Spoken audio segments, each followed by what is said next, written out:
Hello, Natasha. Hello, Slim Brother. It's week number 1 of the course. How many pounds have you lost this week? None. You put on £1 this week. Lucky for you that we're not really talking about weight, are we? No. So, the viewers saw you at the Alpha course at Derby Community Church. We did that on Tuesday. Today's Thursday. Reflecting back on what we did, what is your feedback? Well, right. You know the guy that spoke? Yes. And he said that you can't dispute that Jesus walked the earth. You can't say that he didn't. Right? Yes. Well, come on, dispute it. I am disputing it because everyone, right, every single person back then followed a religion. You didn't have someone that didn't follow a religion. Every single one of them was religious. So they're going to believe what these big religious leaders are going to tell them. So if these big religious leaders say, oh, this is Jesus and he's the Son of God and he's real, then they're all going to say, well, yeah, he is because you said he is. So we weren't there, so you can't actually prove that he was there. But remember, it was a lot of people didn't believe he was the Son of God, and this is why they killed him. This is next week at the Alpha course. But just remember, not everybody was bowing down in front of Jesus and saying, oh, you are God. Yeah, because wasn't it a different religion, though? Absolutely. It was the Israelite. I can't say the word. But it was the non-Christians. It was the Israelis. Yes. And they basically, and the Palestinians, and they didn't believe in Jesus, and they didn't think he was the Son of God, and that's why they killed him. Well, obviously they didn't believe in Jesus, because back then no one knew who he was. Now, God and Jesus go together, don't they? Back then they didn't, it was just God. Exactly.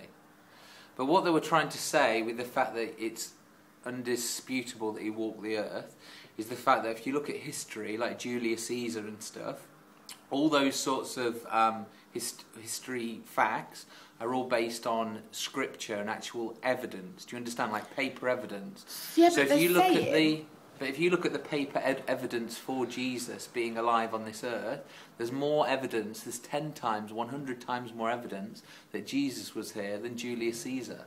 Yeah, but, right, in the amount of time that lapsed between all these evidences, right, are you telling me he walked around for thousands and thousands of years?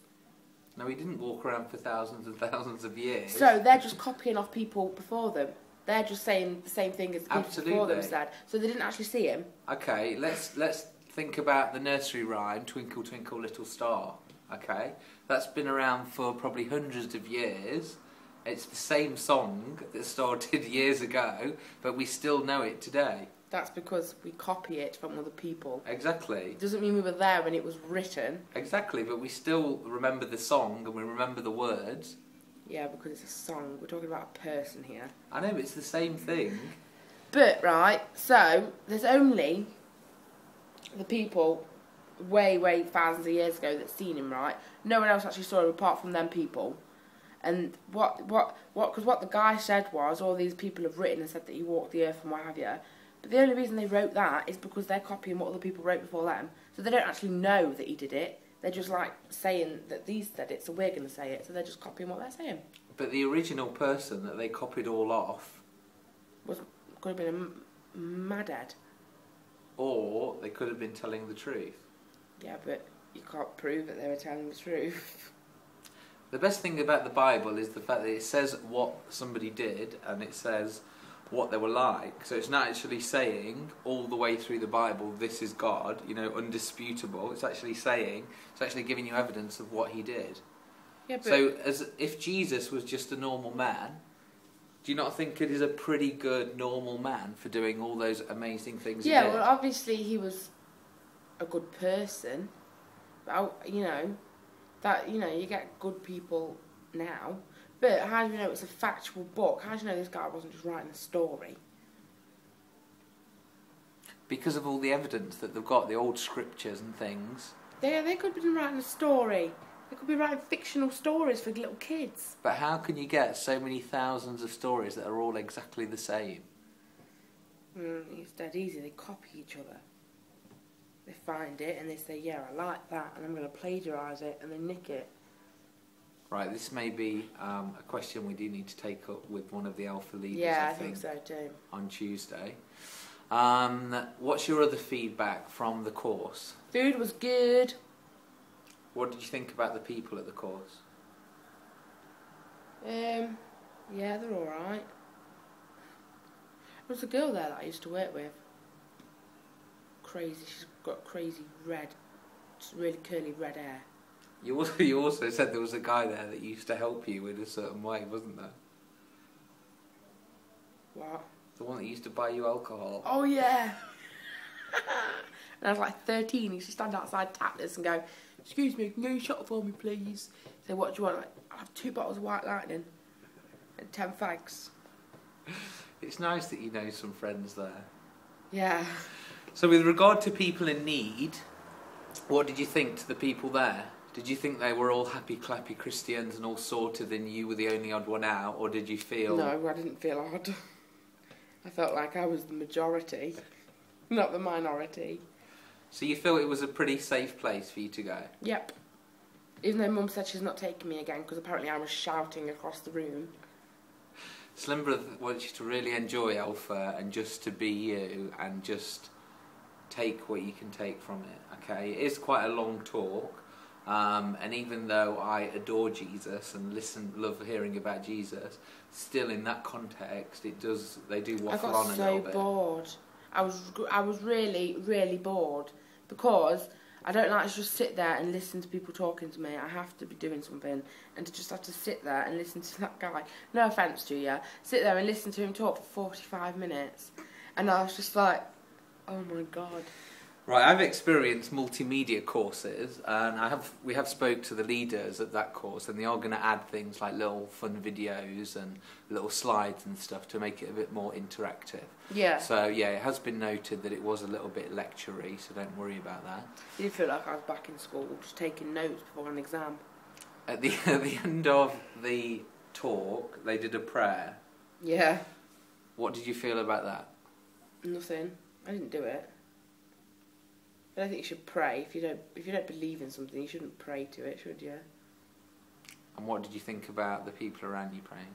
Not all of them did. Loads of, because you obviously you had your eyes shut because you were praying, right? If you were sat there and looking around the room, right? Because all the Christians, they were sat there with their eyes shut praying. You look around the room and there's loads of them just sat there like, well, no. So it was good in a way because actually you saw who was Christian and who wasn't, didn't you? The good thing, what I really want to tell you about praying, this comes on later in the course, but you don't actually have to close your eyes and bow down to actually pray. We can actually look up into the sky and talk to Jesus as if we were talking to me and you now. I could be talking to Jesus now. So again, don't think that prayer is all about eyes closed, knees on the floor and that kind of churchy thing, okay? But that will be covered later on in the week. Okay. Now next week is a really exciting week, and I'm hoping they're going to show you a really bloody video that you're going to like, okay? Because next week is Why Did Jesus Die? Okay. And they're actually going to be showing that clip, I hope, from Passion of the Christ, where he actually gets killed. I love Passion of the Christ. Slim Brother's so happy that you love Passion of the Christ. I love that film. Why do you love Passion of the Christ? Because I love gory films. I love it. I love blood and guts. And I don't like scary films that make you jump, but I do like bloody gut films. So when you've watched Passion of the Christ previously, yep, what did you feel and what did you think? I think I was very, very young. I was watching it with my uncle, and all I thought was, I didn't get any of it. I didn't like pick it up or anything like that. It was just like, just a film. Do you think it's a pretty cool thing to do, to die for others? I'd die for my mum. I'd kill for her as well. But yeah, I'd die for my mum. But it's quite a humbling thing to do, isn't it? If you know that somebody died for you. Did he die for others though? Didn't they just kill him because they thought he was wrong? I know, but he was the one that said, "Kill me, it's fine, don't worry." Yeah, but did he say that? Well, that's what we're going to be discussing next week. And it is my favourite talk. Are you sure they just didn't conk him out, nail him up and kill him? We're going to be talking about that this coming week. If you'd like to keep in touch, have you seen that you've got a brand new webpage? No.